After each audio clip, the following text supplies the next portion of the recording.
Hello, my name is Kate Thompson-Dubé. I'm the Managing Director of Amplicon, a South African content and communications agency. A large part of my work is what is termed influencer engagement, which is the topic I will be speaking on today, specifically how it relates to the South African rural market.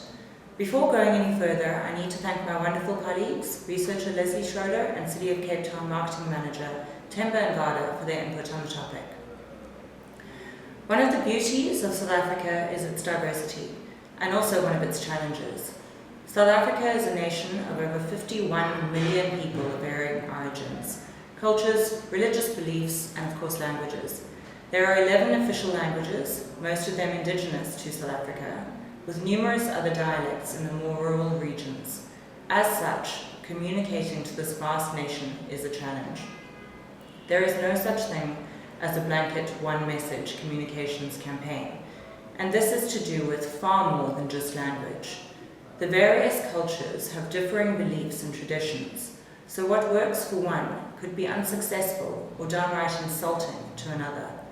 For example, in Western culture, it is considered manners for a man to allow a woman to walk into a room first. In African culture, the man goes first. Culture is an important aspect of structuring and executing an influencer campaign in South Africa and other parts of Africa.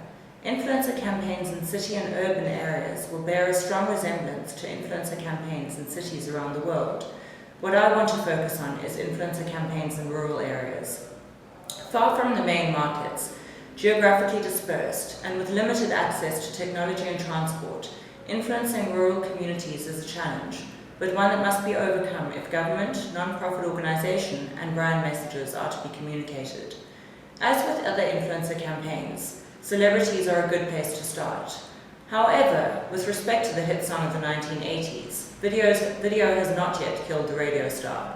With radios as the primary source of news and information, radio DJs and presenters are major attractions and draw huge crowds, many of whom will walk long distances to see their favourite DJ.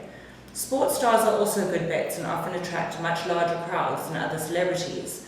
But the real influencers in tribal and rural societies in South Africa are not the celebrities. Tribal leaders retain significant influence in rural communities, and any organisation needs to get the buy-in from the local tribal leader before embarking on a project or campaign. And tribal structures can be complex, with supreme chiefs overseeing numerous villages, each with a local chief. These chiefs form tribal councils that wield vast power and influence over traditional matters, land ownership, driving government programs, etc. So before you even select an influencer for a campaign, you need to make sure that the ultimate influences of tribal life sanction your efforts. To successfully navigate the tribal structures and gain the trust of the rural leadership, companies should use teams with deep knowledge of local customs and the idiomatic understanding of the local language. Another key influencer, and one that often overlaps with the tribal leadership, are business people who have left the rural areas for their city. These newly minted city folk retain strong ties with the rural community. They often return at least once a year to visit, and more often for weddings and funerals. They bring new products and fashions from the city and introduce them in their local village. City people who can afford to come home are admired as being successful and trendy, so they are influencers. This is an important lesson. Although the rural areas may be removed from the day-to-day life of the city through distance and limited technology, the predictable and recurring movement of people between the city and the villages creates a networked bond between the two.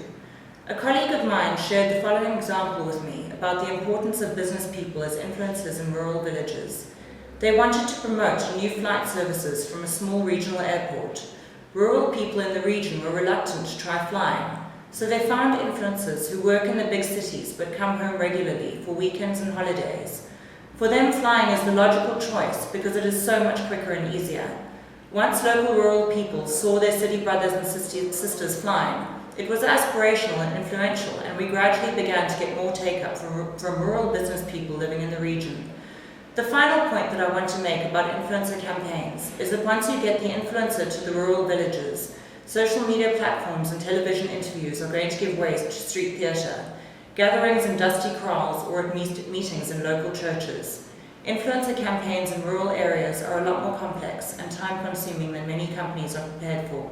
Some brands may walk away, but for others that need or want to have a presence in the rural communities, What I have discussed is essential for the success of their campaigns. If you have any questions, please reach me on kate@amplicongroup.co. Thank you.